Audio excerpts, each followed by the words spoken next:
chicos, buenos días, bienvenidos una vez más a la clase de streaming de esta semana. Comenzamos hoy normalmente con el horario normal, ya no hay modificaciones. Eh, ya, bueno, eh, estamos a la espera de que llegue más gente, de que se conecten, de que se desperecen. No, ayer no hubo clase, recuerden que los días festivos no hay clase, sea el día de entre semana que sea, no hay clase, entonces para que lo tengan en cuenta y también le digan a la gente. Entonces Juan Valdés que estaba preguntando que si hubo clase, no hubo clase, así que no se preocupen. Listo, empezamos desde hoy, normal con el horario que tenemos. ¿Cómo están? Cuéntenme qué tal el fin de semana, desde dónde están, fueron a la feria del libro y todo eso. ¿Qué libros han leído? Recuerden chicos, darle like al video aquí abajito eh, y, y darle like a la transmisión, a los videos que vayamos subiendo y, eh, y también pasar el link a otros compañeros o a otras personas que conozcan para que pues vayamos formando una comunidad mucho más grande. Bueno, desde Neiva, José, mira, Canción de Hielo y Fuego, no, ni idea. Tormenta de Espadas, no he leído nada de eso. María Camila desde Bogotá. Eh, ¿Qué pasó con la profe anterior? Recuerden que la semana anterior lo que sucedió fue que dimos química el martes, pero usualmente química son los lunes, entonces tranquilos. ¿Sí? El hombre bicentenario, no lo he leído, el perfume sí lo he leído, Norte de Santander, la Ilíada y Carolina. ¿Qué problema la Ilíada? Desde Cincelejo, Haider, 11 minutos, no lo conozco. 20.000 leguas de viajes submarinos, sí, es decir, lo he leído. Buenaventura y de qué bueno. Luz, qué chévere que estés con ganas de estudiar, esa es la actitud. Y yo con ganas de que ustedes aprendan muchísimo.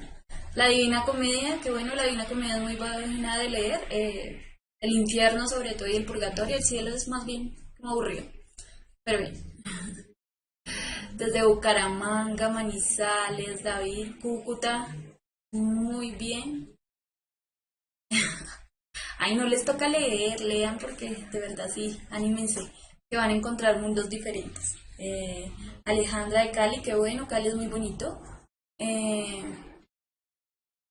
bueno, para comprar en la feria, compren los libros que realmente ustedes quieran leer. A mí me gusta comprar antologías de cuento latinoamericano porque el cuento te permite leer muchas cosas y si no te gusta un cuento, pues pasas y ya, no hay problema. Entonces es chévere. Y acuérdense que en los videos de la novela y el cuento les recomendé específicamente cuentos y novelas, entonces si de pronto van a ir a comprar libros, pues ya tienen ahí recomendaciones. En el video están las recomendaciones de los libros que les dije en esa clase.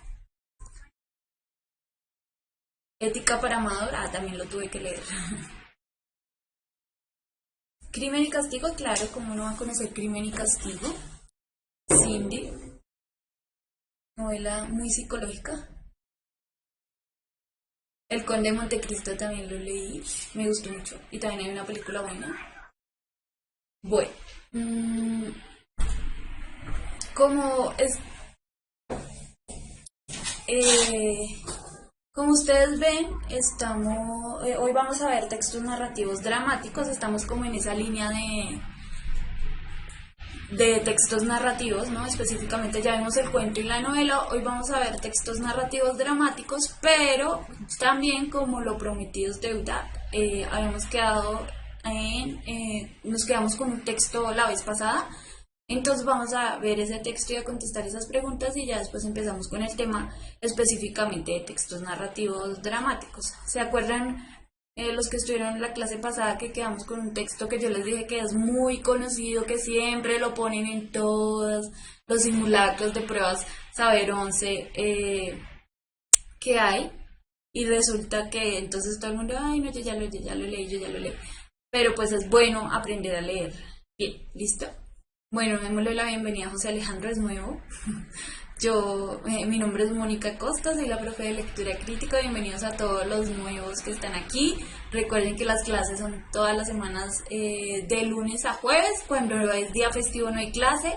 Y vamos hasta después del 13 de agosto, que es la prueba de saberes. ¿Listo? Sí, exactamente como decía Dylan, el eclipse es el texto con el que nos quedamos y que vamos a leer. ¿Cierto? Y vamos a empezar entonces de una vez haciendo análisis textual con lo que espero recuerden haya sido todo el tema de la clase anterior, de tipos de narrador y de el tiempo en los textos. Y bueno, entonces vamos a comenzar. El eclipse. Cuando Fray Bartolomé Arrazola se sintió perdido, aceptó que ya nada podía salvarlo. La selva poderosa de Guatemala lo había apresado implacable y definitiva. Ante su ignorancia topográfica se sentó con tranquilidad a esperar la muerte. Quiso morir allí sin ninguna esperanza, aislado, con el pensamiento fijo en la España distante, particularmente en el convento de los Abrojos, donde Carlos V condescendiera una vez a bajar de su eminencia para decirle que confiaba en el celo religioso de su labor redentora. Al despertar se encontró rodeado por un grupo de indígenas de rostro impasible que se disponían a sacrificarlo ante un altar que a Bartolomé le pareció como el lecho en que descansaría, al fin de sus temores, de su destino y de sí mismo. 3 años en el país le habían conferido un mediano dominio de las lenguas nativas. Intentó algo, dijo algunas palabras que fueron comprendidas.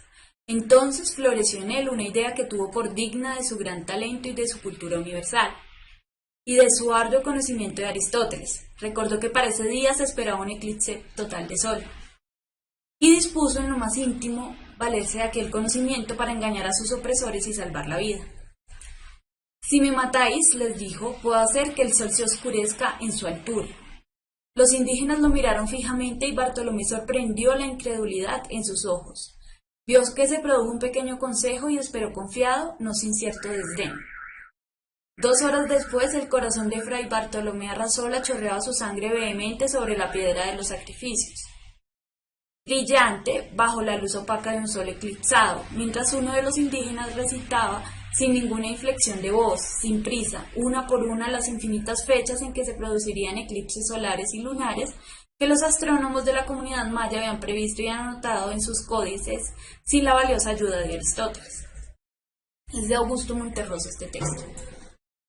Bueno, David ya me dice que es de narrador omnisciente. ¿Qué tipo de narrador es? Ya que habíamos visto narradores la clase pasada. Porque es un narrador omnisciente. Sí, claramente está contado en tercera persona y sabemos que todo lo sabe porque nos está describiendo lo que siente Fray Bartolomé, ¿cierto? Claro, sabe qué es lo que pensó, cuál fue la artimaña que quiso jugarles a los indígenas. Eh, Nos cuenta todo desde la perspectiva del quien lo ve todo, ¿cierto? ¿En qué tiempo sucedió esta historia?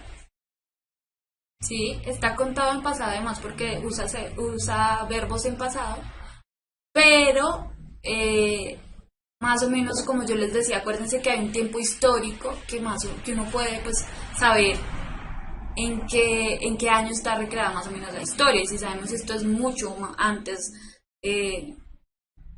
digamos, casi que en la época de la conquista, porque hay un fray que viene a la selva, que hay unos indígenas, entonces sabemos que más o menos puede ser 1492, por esa época.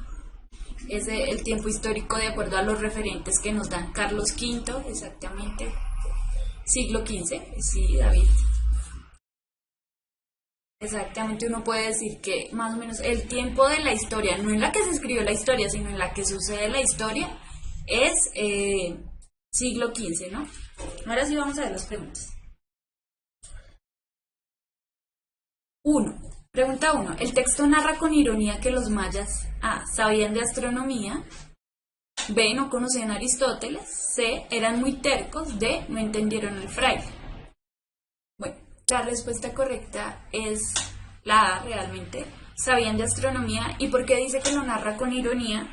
Porque en el texto, la forma en que nos dicen, el narrador nos dice que ellos sabían de astronomía es a lo último cuando dice que ellos recitaban una a una las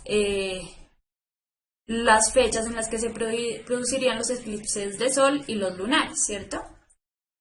Entonces, lo que nos demuestra que, bueno, y además dice que los astrónomos de la comunidad ya habían previsto, ¿cierto? Entonces ya eso nos muestra que irónicamente, o sea, quiso Fry ser más inteligente pensando que Aristóteles y todo su conocimiento del mundo occidental lo iba a ayudar.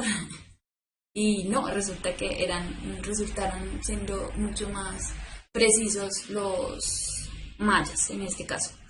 Entonces, por eso la opción correcta es la A.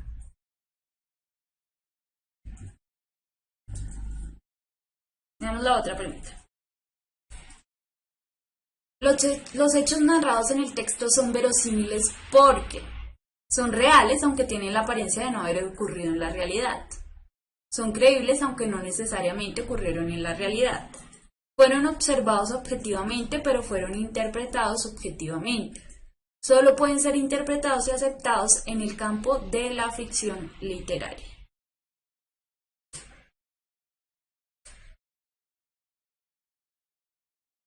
Acuérdense que hablamos, les he dicho, les repito y esta vez lo voy a volver a repetir también en esta clase sobre lo que es ser lo verosímil, lo que es la verosimilitud en la literatura, ¿no? Entonces dicen la D, la C,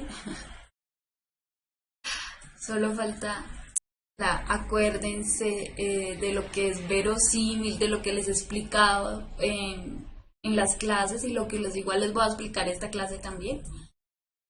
Lo que significa ser verosímil dentro de lo literario. Porque ahorita ustedes pueden ir y buscar allá en Google y todo eso, pero eso no les ayuda si el contexto no lo aprenden a relacionar. Entonces vamos a responder esta pregunta y después ya les explico qué es lo de verosímil. ¿Listo? Primero vamos a la opción A. Son reales los hechos, ¿no? Aunque tienen la apariencia de no haber ocurrido en la realidad. Ojo, no podemos saber si estos hechos fueron reales, ¿no? De hecho, cuando está escrito, y se los dije en las primeras clases, un texto escrito, así sea basado en hechos históricos, siempre tiene ficción, es decir, está contado por alguien y él usa como narrador, usa elementos estéticos que hacen que ya no sean reales como lo es de pronto la historia, un texto histórico. Entonces, por eso no podemos decir que son reales, nadie nos comprueba que eso haya sucedido. Y aunque tienen la apariencia de no haber ocurrido en la realidad, no, eso tampoco es cierto, porque en realidad cuento parece que sí hubiera podido suceder. Eso no lo garantiza nadie. Entonces, no son verosímiles porque sean reales, ¿cierto? Eso no es lo que los hace creíbles, ¿cierto? Veamos la B. Entonces la A ya queda descartada. La B, son creíbles aunque no necesariamente ocurrieron en la realidad. Entonces, ¿ustedes creen los hechos que sucedieron? Y cuando dicen son creíbles es que no es que crean que hayan pasado, sino que creen en la forma en que fueron narrados que ocurrieron. Tienen sentido dentro del texto, que era lo que yo les decía en las clases anteriores. Recuerden que algo que sea verosímil lo que quiere decir es que tiene sentido dentro de la narración. Puede ser el texto más fantástico del mundo, pueden ser los cuentos de hadas, puede ser cualquier cosa que se salga dentro de nuestra concepción de lo lógico, pero dentro del mundo en el que están escritos son coherentes. ¿Sí? Son coherentes dentro de su mundo. Entonces el ejemplo que yo les daba es que en los cuentos de hadas, en la Cenicienta, cuando se aparece la madrina, Cenicienta no se pone a gritar ni a decir esta loca de dónde apareció ni por qué. No, porque es normal dentro de ese mundo que se está narrando ese tipo de cosas. Entonces es coherente y por tanto es creíble, ¿sí? Entonces,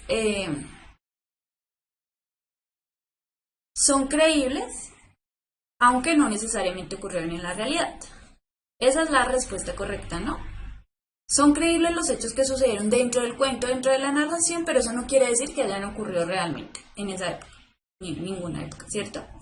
Sí, fueron observados objetivamente, pero fueron interpretados objetivamente, no, porque al decir que fueron observados objetivamente nos indicaría que sí sucedieron realmente y que alguien fue testigo y después se puso a... Un fray Bartolomé por allá de la época se puso a contar ese cuento, aunque no pudo haber sido él porque se murió. Pero esto no es cierto, ya sabemos que no comprobamos si son reales o no y no nos importa. De solo pueden ser interpretados y aceptados en el campo de la ficción literaria. Son interpretados dentro del campo de la ficción literaria, ¿sí? Esta opción es parcialmente cierta, aunque lo que le falta es que la explicación del por qué, ¿sí? Si ustedes se dan cuenta, la opción dice son creíbles, aunque no necesariamente ocurrieron en la realidad. Eso es lo que hace la opción correcta, porque nos muestra que aunque son hechos que parecen verdad, no quiere decir que esto haya ocurrido en la realidad, y eso es lo que hace finalmente la ficción literaria. Entonces, por eso la opción correcta es la B. Veamos la tercera pregunta. En el primer párrafo se dice que Carlos V condescendió a. En este contexto, condescender a tiene el sentido de desplazarse físicamente a un lugar más bajo, resignarse a hacer la voluntad del otro, aceptar que otro haga lo que le plazca, acomodarse con complacencia a la voluntad de otro. Entonces, aquí lo que tienen que saber es cuál es el sentido de condescender dentro del texto que se está mostrando. Entonces no importa, o sea, no tienen que ir directamente a buscar la palabra en el diccionario de condescender, sino que lo que deben hacer es aprender a desglosar del texto qué es lo que significa esa palabra dentro de un contexto específico, ¿cierto? Entonces, ¿qué significa condescender? En este caso, sí, claro, el contexto les da para aprender a desglosar esa palabra. La C, bueno. A. La opción A, desplazarse físicamente a un lugar más bajo, no. Porque lo que nos está diciendo el texto no es que Carlos V se desplazó, bajó y nos dejó y se quedó ahí abajo. Veamos otra vez el texto. Mire, ahí es acá donde dice. Quiso morir allí sin ninguna esperanza, aislado con el pensamiento fijo en la España distante, particularmente en el convento de los Abrojos, donde Carlos V condescendiera una vez a bajar de su eminencia para decirle que confiaba en el celo religioso de su labor redentora. Entonces, ¿qué fue lo que dijo Carlos V? A bajar de su eminencia. ¿Qué es eminencia? ¿Quién es Carlos V? ¿Qué podemos deducir de eso? Carlos V no es cualquier pelagato, ¿no es cierto? De acuerdo con lo que dice el texto. No necesitamos saber de historia española ni nada. Nomás con los elementos del texto uno ya puede adivinar. Al decir que es de su eminencia, eminencia tiene un significado fuerte y no se le dice eminencia a cualquier persona.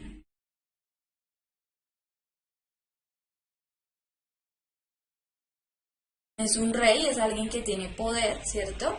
Es alguien que está por arriba de uno, superior, ¿cierto?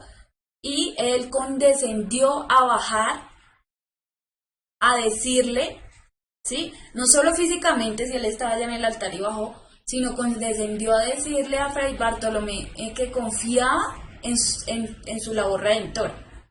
Es decir, ¿qué quiere decir eso? Labor redentora, es decir, que confiaba en su labor de ir a catequizar a todas las otras personas que no tenían pues la religión católica en ese entonces, ¿cierto?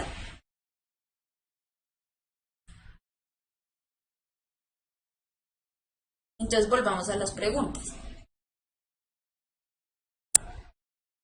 Entonces en el primer párrafo se dice que Carlos V condescendió. En este contexto condescenderá tiene el sentido de. Entonces ya sabemos que desplazarse físicamente no. no es lo que se está queriendo decir en el texto.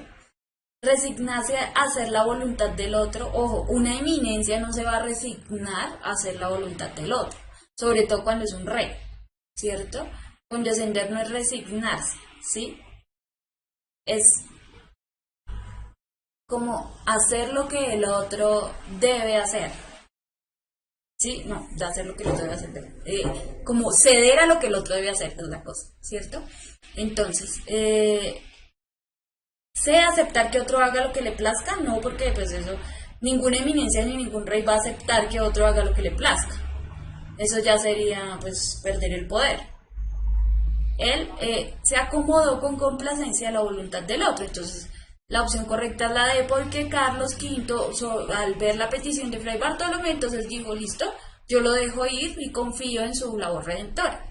Entonces, ojo con el significado de las palabras en los textos, porque por más que ustedes puedan buscar, igual ustedes en la prueba Saber 11 no van a poder buscar en un diccionario, tienen que aprender a deducir cuál es el significado de una palabra en el texto, en el lugar en donde está.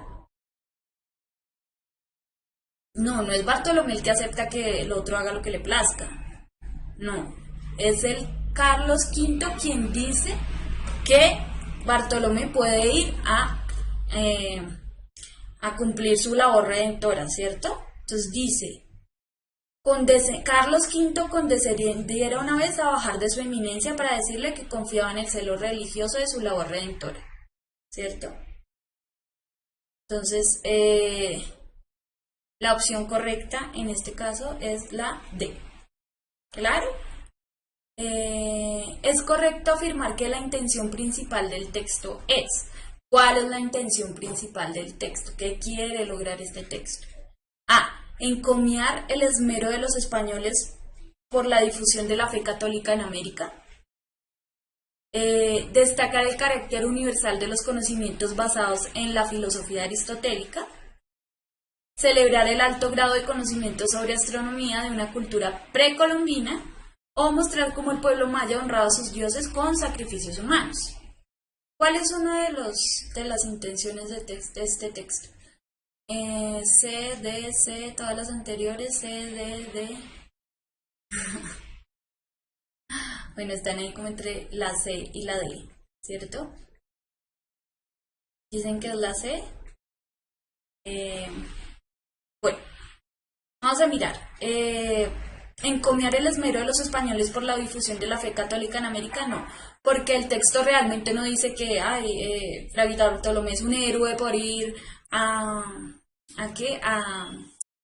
catequizar a los pueblos indígenas ni nada. Solo decían que es su trabajo y fue un recuerdo que él tuvo dentro de la narración para contarnos qué era lo que estaba haciendo, ¿sí? Es una estrategia que se usó para contarnos qué fue por qué él terminó metido en esa selva, pero espera que Paula me hace una pregunta rara. ¿Cómo se llaman los textos que tienen la idea principal al final? No hay un nombre para un texto que tenga la idea principal al final. Un texto puede tener la idea principal en cualquier parte, desde que la tenga. Entonces no es que el texto resalte cómo los españoles dieron todo por que la fe católica estuviera en América, ¿no? Es solo una parte del texto que se narra para describir un poco a Fray Bartolomé. B. Destacar el carácter universal de los conocimientos basados en la filosofía aristotélica. No, de hecho la historia es contraria porque los mayas, aún sin saber de filosofía aristotélica, sabían sobre los eclipses. Entonces eso no es destacar, sino al contrario, lo que hace es como ridiculizar este tipo de creencia al pensar que solo las personas que conocen la filosofía aristotélica son capaces de predecir los eclipses o de tener este conocimiento, ¿sí? C. Celebrar el alto grado de conocimiento sobre astronomía de una cultura precolombina. Es la opción más evidente porque, pues claramente, lo que hace es que como que le muestra a uno que ellos, los mayas, se salen con la suya y dejan en ridículo a Fray Bartolomé porque ellos sabían sobre el conocimiento de astronomía. Entonces, además celebran la gran capacidad que tenían estos pueblos sin la necesidad de que los españoles estuvieran ahí para lograr que pues la cultura pudiera saber sobre astronomía sin ayuda de nadie más. Entonces, por eso la opción correcta es la C. De mostrar cómo el pueblo maya honrado a sus dioses con sacrificios humanos, no, es una parte del texto que es la que nos muestra como el nudo del asunto de la historia, pero no es la opción, no es el propósito principal. Listo. 5. Con respecto a los conocimientos del fraile Arrazola, es correcto afirmar que conocía los códices de astronomía de los mayas y valoraba muy positivamente su contenido. Conocía a perfección el territorio maya, ya que este era el escenario de su quehacer doctrinero. El dominio de la lengua maya le permitió dar cuenta de sus conocimientos sobre astronomía, o no le sirvieron de mucho aunque estaban fundamentados en la filosofía aristotélica. Con respecto a los conocimientos del fraile, es correcto afirmar ¿qué podemos afirmar con respecto a lo que él conocía? De hecho, es el desenlace de la historia y si vamos respondiendo como vamos respondiendo las otras preguntas, pues sabremos cuál es la opción correcta, como me están diciendo ahí. Napo, Valeria, Miguel, Manuela, me dicen la D. Bueno, muchos dicen la D. Claramente podemos decir que la A no es porque si él hubiera conocido los códices de astronomía, pues no hubiera inventado, pues no hubiera tratado de salirse con la suya al decir que podía oscurecer porque sabía que había un eclipse de sol. Entonces la A es incorrecta. B, conocía a la perfección el territorio maya. No es cierto porque si no, no estaría perdido dentro de la selva de Guatemala. Entonces, esa opción también es incorrecta. Ahí dice dentro del texto que se perdió y por eso estaba esperando su muerte. C, el dominio de la lengua maya le permitió dar cuenta de sus conocimientos sobre astronomía. No, él no dio conocimientos sobre astronomía. Él trató de engañarlos diciendo que podía hacer ocultar el sol. Sí, pero no les dijo que era un eclipse. Entonces esa opción no es correcta. Le permitió decir que iba a oscurecer el sol, pero no dar cuenta de sus conocimientos sobre astronomía. Y la D no le sirvieron de mucho porque aunque estaban fundamentados en la filosofía aristotélica. Pues desde el desenlace del cuento realmente no le sirvieron pues porque los mayas ya sabían que iba a suceder eso. Listo, la última. La expresión "la selva poderosa de Guatemala lo había apresado, implacable y definitiva", permitiría trazar relaciones de semejanza temática entre este texto y la novela. ¿Cuáles de estas novelas que ustedes deben conocer por las clases que debieron ver de literatura? En noveno, creo en noveno casi que sea es noveno décimo. Entonces, al decir que la selva lo había apresado, ¿con qué tipo de texto se relaciona? ¿Con 100 años de soledad, con Doña Bárbara, con La Vorágine o con Pedro Páramo? Dicen la C, la C, la C, la C. De hecho, yo se lo soplé la primera clase, porque les dije sin querer queriendo.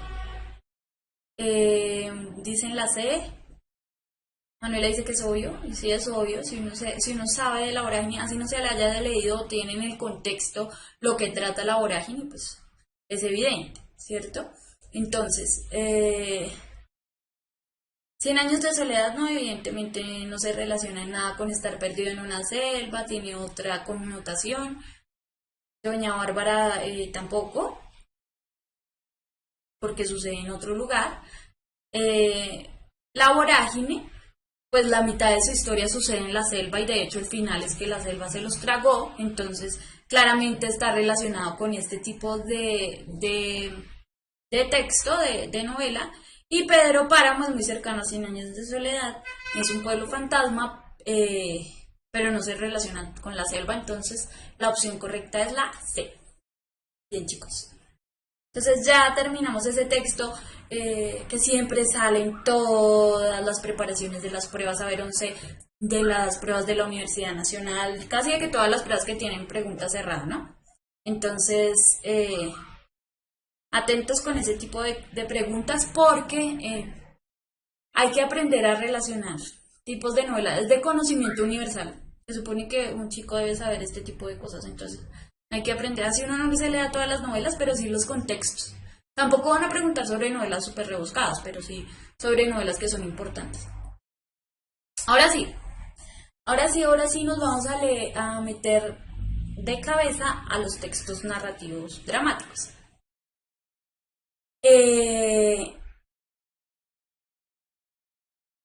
Bueno, ¿qué pasa con el texto dramático? El texto dramático tiene una característica especial y es que está como en dos, ¿cómo se le dirá? Como en dos formatos distintos. Un formato escrito y un formato actuado, ¿sí? Hay dos formas de leer o de leer, porque uno también en una obra de teatro lee, ¿cierto?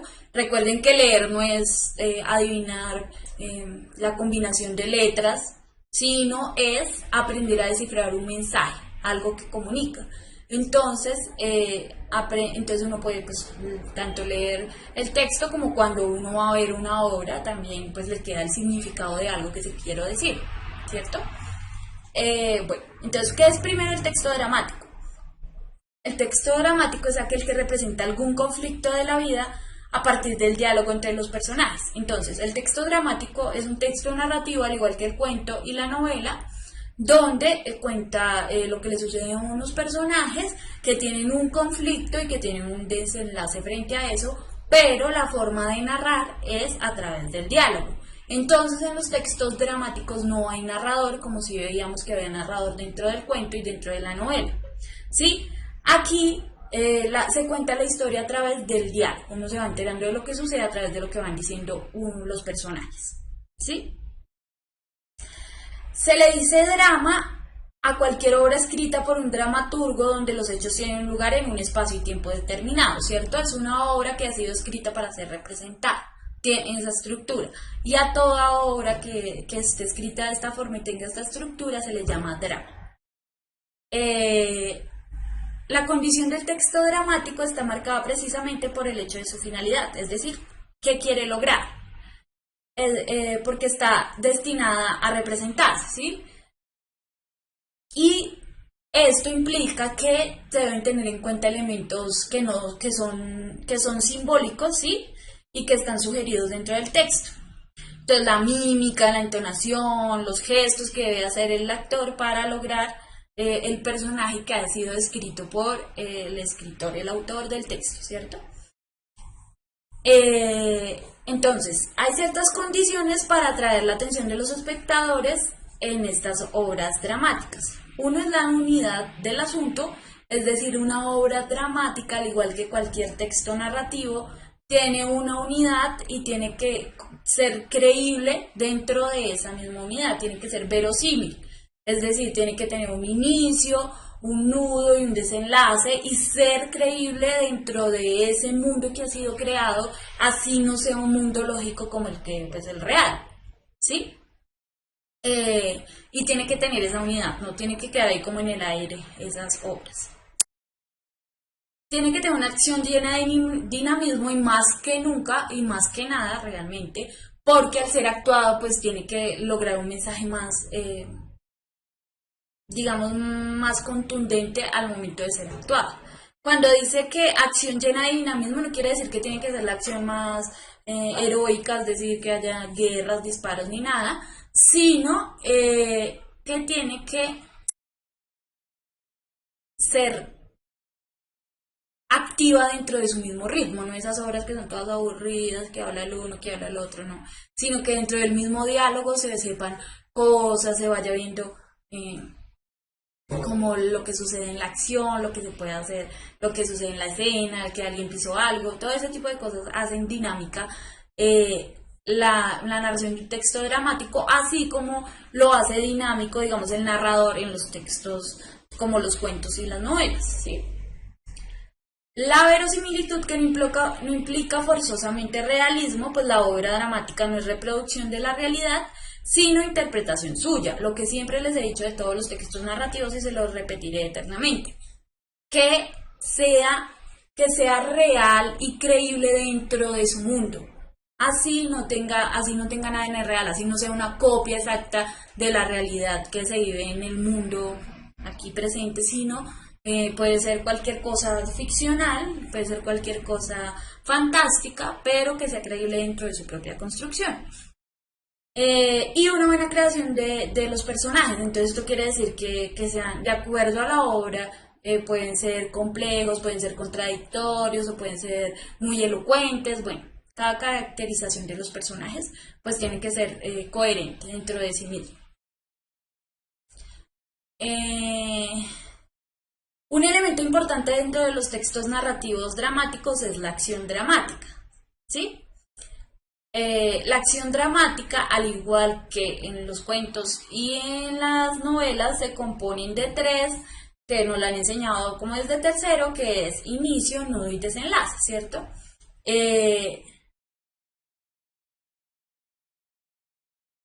Entonces, dentro de la acción, dentro de las obras dramáticas, ese incidente se produce a través de los diálogos que se tienen los personajes, ¿cierto? Y eso hace que se produzca una tensión dramática y lo que hace que se llegue al desenlace y se produzca el clímax de la obra, ¿no? Que es como llegar al punto máximo donde el público pueda tener una reacción frente a los acontecimientos que están siendo interpretados, ¿sí? Esa es la acción dramática y esa característica de acción dramática la comparte tanto con los géneros, con los textos de cuentos como las novelas. Santiago pregunta que es un texto lírico. No, claro que no. Lo que sucede es que se puede confundir porque algunos, es decir, en el pasado, cuando se escribían obras se hacían en verso, ¿cierto? Y como nosotros tenemos como aprendido que todo lo que es verso es poema, entonces podemos llegar a confundirnos. Pero de acuerdo con la separación que se hizo después, de pronto en la antigüedad sí podía suceder así porque tanto los poemas épicos se cantaban y eran en verso, pero eran una representación de alguien que hablaba porque la escritura en sí misma no estaba contemplada. Es decir, casi que todos los textos de la cultura griega eran para hablarlos, ¿sí? La Ilíada y la Odisea fueron contadas a través oralmente, ¿sí? No eran escritas, entonces eso también era una puesta en escena, ¿sí? De alguien, de un solo personaje que contaba la historia de otro personaje y son escritas en verso, por eso, sí, en verso, entonces por eso se relacionan con textos líricos que son las poesías. Pero después de todo lo que digamos, de la evolución de la historia y todo eso, ya el género dramático en su mayoría se habla o se cuenta a través de la prosa, ¿sí? De los diálogos, en elementos que no son con versos, ¿sí? Todos los tipos, Gustavo pregunta, ¿todos los tipos de textos son verosímiles? Sí, todos los textos son verosímiles. Incluso los de ciencia ficción, sí, porque lo que los hace verosímiles no es que sean reales, no es que sean acorde con la realidad. Lo que los hace verosímiles o creíbles es que dentro del mundo en que son creados, es decir, dentro del mundo narrativo, tienen coherencia, ¿sí? Eso es lo que los hace verosímiles. ¿Es igual el texto dramático al género dramático? Sí, es lo mismo, género dramático. Entonces, bueno, entonces nosotros la próxima clase vamos a ver, la próxima semana, vamos a ver una clase de textos líricos. Entonces ahí ya también van a poder hacer mayor diferencia entre lo que es el texto dramático y el texto lírico. Juan Camilo pregunta, ¿Amalia es un texto dramático? No, es una novela. Ojo porque, y ya lo vamos a ver, dramático nosotros lo relacionamos con que sea trágico, con que sea una telenovela, y Amalia es como relacionado, es como una historia como María de Jorge Isaac, es un poco así. Entonces aunque pasen cosas que son tristes y trágicas, no son dramáticas porque lo que las hace dramáticas es la estructura, ¿sí? Aquí estamos hablando de géneros y los géneros se diferencian es por la forma en que están escritos. Entonces Amalia es una novela, está escrita literal como una novela, ¿cierto? No está a través de diálogos solamente, ni a través de acotaciones, ni nada de eso. Sigamos. La obra teatral Don Juan Tenorio es una obra dramática. La obra teatral se divide en actos. Son partes fundamentales en el desarrollo de la acción dramática y facilitan además el cambio de escenario, de tiempo y de lugar. Entonces, como tenemos que las novelas se dividen en capítulos, los cuentos se dividen en partes, ¿cierto? A veces hay parte 1, depende de lo largo que sea el cuento. Los textos dramáticos se dividen en actos.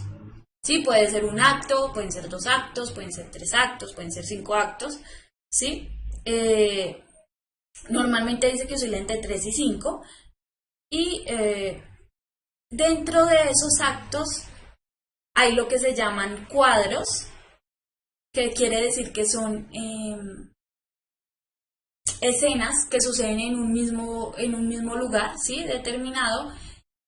Y se le llama cambio de escena cuando sale o entra un personaje, ¿sí? Si sale un personaje, ya cambiamos de escena. Si entra un personaje, ya cambiamos de escena.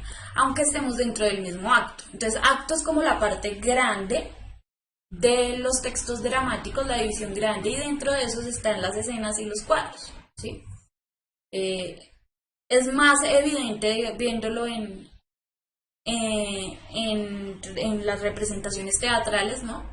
Porque se apagan las luces y uno sabe que se acabó un acto, ¿cierto? Después vuelve y prenden las luces, ahí ya comienza otro acto. Eso es más o menos un cierre que se hace. En otra época se bajaba la cortina y se volvió a subir la cortina, cambio de acto, ¿sí? Claramente, cuando uno lee obras de teatro, textos dramáticos ya escritos, pues está escrito, el autor escribió acto primero, acto segundo, pues ya uno sabe cuál es el acto, es como los capítulos, más o menos. Y otro elemento que podemos distinguir dentro de las obras dramáticas es un texto dramático primario, que lo que quiere decir esto es que son aquellas cosas que uno escucha como espectador a través de la boca de los personajes, ¿sí? Entonces uno como se entera de las historias en el teatro por lo que dicen los personajes, ¿cierto? Y un texto dramático secundario, que son aquellas indicaciones que el autor considera necesarias para una mejor puesta en escena de su obra, lo que se llaman acotaciones. Entonces, ¿qué son esas acotaciones? Son elementos que el mismo autor describe, ¿cierto? Para que los actores lo realicen. Y esas acotaciones están desde la ambientación del lugar, entonces puede decir, una ambientación puede ser en un bosque oscuro, o puede ser en una habitación antigua, puede ser en un comedor, bueno, puede ser en cualquier lado. ¿Sí? Esas acotaciones las dice el autor del texto.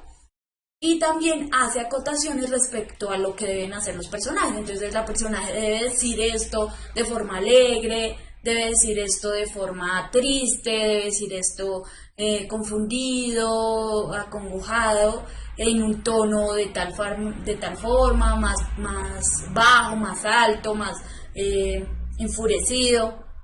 Mejor dicho, las acotaciones son una parte fundamental del teatro, ¿cierto? Y nosotros las podemos leer cuando leemos las obras así textualmente, o lo podemos ver cuando se representan en teatro, ¿cierto? Porque sabemos, hay una escena, sabemos cómo están vestidos los personajes, cómo actúan, y eso es parte de las acotaciones que hace el autor, ¿cierto? Y dentro del texto dramático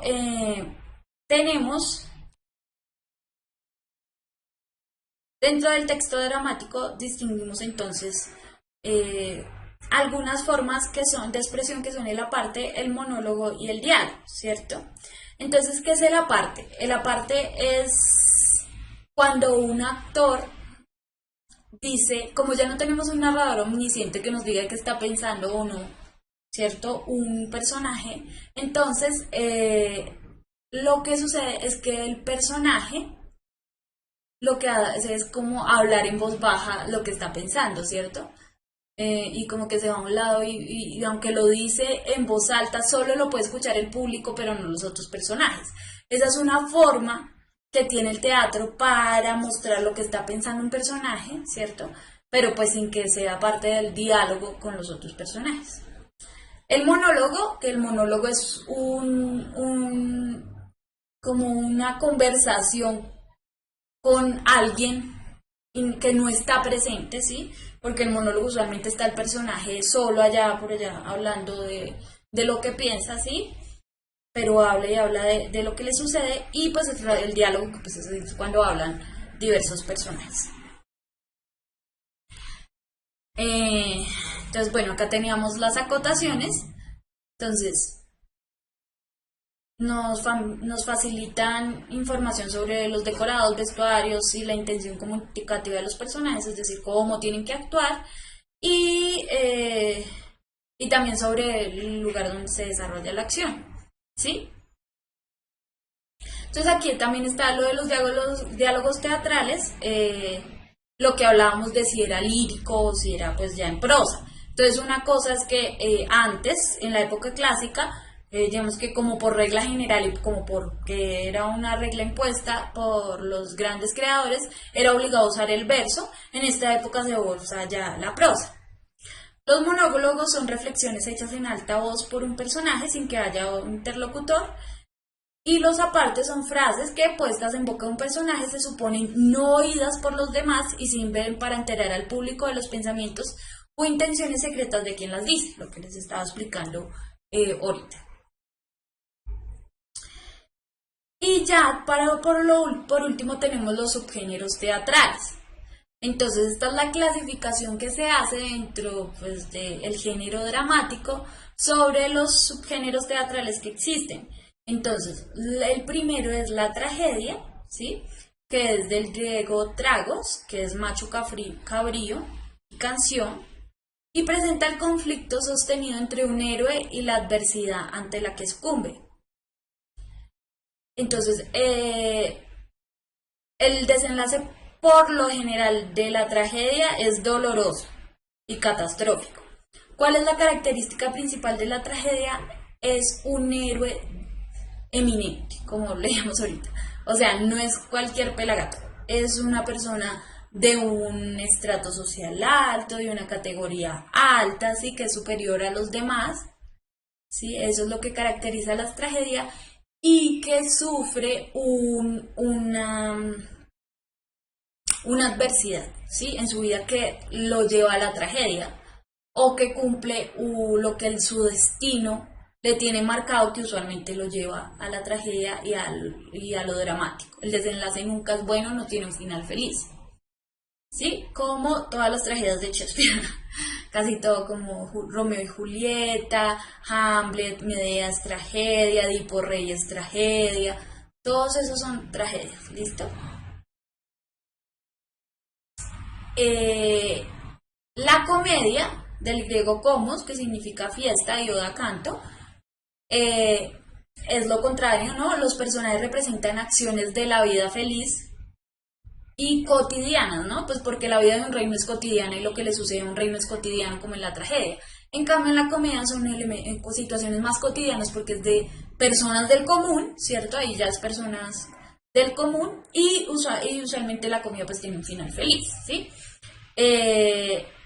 Lo que hace cómica a la comedia, valga la redundancia, es que exagera los rasgos humanos que pueden ser graciosos, ¿no? Entonces, es como cuando, y sucede mucho ahorita, en lo que se llama stand-up comedy en ese tipo de puestas en escena en donde entonces se habla del ñero y se exagera lo que es un ñero o lo que es un rolo o lo que es el costeño, o sea, se van a los puntos de exageración de todas las categorías que tiene la sociedad, ¿sí? O las profesiones o lo que sea, y todo eso para hacer como burlarse de ellos y también para que hayan situaciones como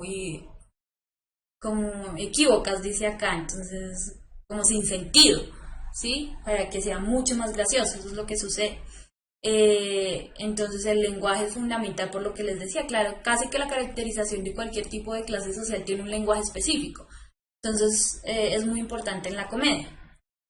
Ahora, vamos con el drama. Oh, hay que tener mucho cuidado aquí porque el drama define todos los textos que tienen representación, se le llama así. Es un género dramático, pero también hay un subgénero que se llama drama, que era lo que yo les estaba diciendo que cuando me preguntaron sobre Amalia, la novela, lo que confundimos un poco con la palabra drama. Y el drama lo que hace ya como subgénero teatral es una unión entre tragedia y comedia, ¿sí? Es como una fusión entre esos dos elementos, lo que la hace más cotidiana, ¿sí? Y son más cercanos a la humanidad, porque igual la gente común también tiene sufrimiento, ¿no? No solo los altos reyes y la alta alcurnia son los que tienen problemas, sino que también las personas del común tienen sus dramas, sus catástrofes. Pero dentro de estos dramas también pueden haber situaciones cómicas, es algo más cercano a la realidad. Entonces, drama es la combinación entre tragedia y comedia como subgénero, ¿sí? Y es más o menos las obras que se están presentando en la modernidad, donde se reúnen esos dos tipos para hacer reflexionar, ¿sí?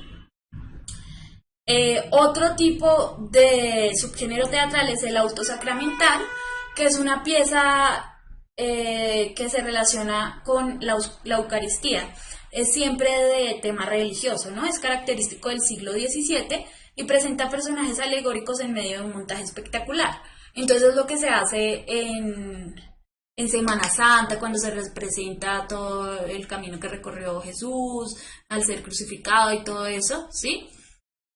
O cuando en Navidad se representa el nacimiento del niño Dios, todo ese tipo de cosas, son autosacramentales y se crearon porque como cuando se trató de catequizar a toda la población indígena de todos los países de Sudamérica, como no sabían el lenguaje, ¿cierto? Y además las misas se daban en latín y todo lo que tenía que ver con religión era en latín, entonces lo que hicieron fue crear obras teatrales porque visualmente es más entendible. Entonces, claro, lo que ellos así representaban lo que era la religión católica y todo eso, a través del autosacramental. El entremés es una pequeña obra de carácter humorístico con personajes populares, ¿sí? Que se presentaba al principio de una pieza larga. Sí, es como una pequeña obra dentro de otra obra, que es como con personajes del común, muy humorístico, muy cortico, es propio del siglo XVI y XVII, y también se le conoce como sainete, ¿sí? Y la farsa es una pieza cómica breve de carácter irónico, entonces lo ironizan a través de alguna exageración de algún personaje, ¿sí? O para criticar algo, ¿no? La ironía siempre va apuntando a criticar algo. Juan Camilo pregunta, ¿La Celestina es una tragicomedia? Sí, yo le pondría que La Celestina puede ser una tragicomedia o un drama, que casi que es lo mismo, ¿cierto? Porque La Celestina reúne elementos trágicos, tiene un final trágico, es decir, pues sí tiene un final trágico, pero dentro de su narración hay elementos de la comedia, sí se burla de muchas cosas. Entonces ya La Celestina está en otro nivel. Y esto es lo que tenemos por ahora de textos dramáticos. ¿Tienen alguna pregunta con respecto al tema que estamos hablando ahorita? Y sé que ya tenemos que ir a descanso, tranquilos. Tranquilos que ya ahorita vamos a descanso. Y la sección que sigue es preguntas a ver 11 sobre textos dramáticos. Gracias, Sergio. No. Bueno, pues si no tienen dudas, entonces nos vamos a ir al descanso, 5 minutos de descanso para que vayan, tomen agua. Y ya volvemos. Entonces, si tienen más preguntas, voy a estar pendiente del chat. Y ya volvemos a practicar con preguntas a ver, no sé, sobre este género de drama, ¿listo? Entonces, recuerden darle like, aquí este ladito, al video, a la transmisión y a los videos que vayamos viendo, ¿sí? ¿Listo? Entonces ya volvemos, ya les respondo las preguntas que estoy viendo ahí y listo. Vayan y coman algo.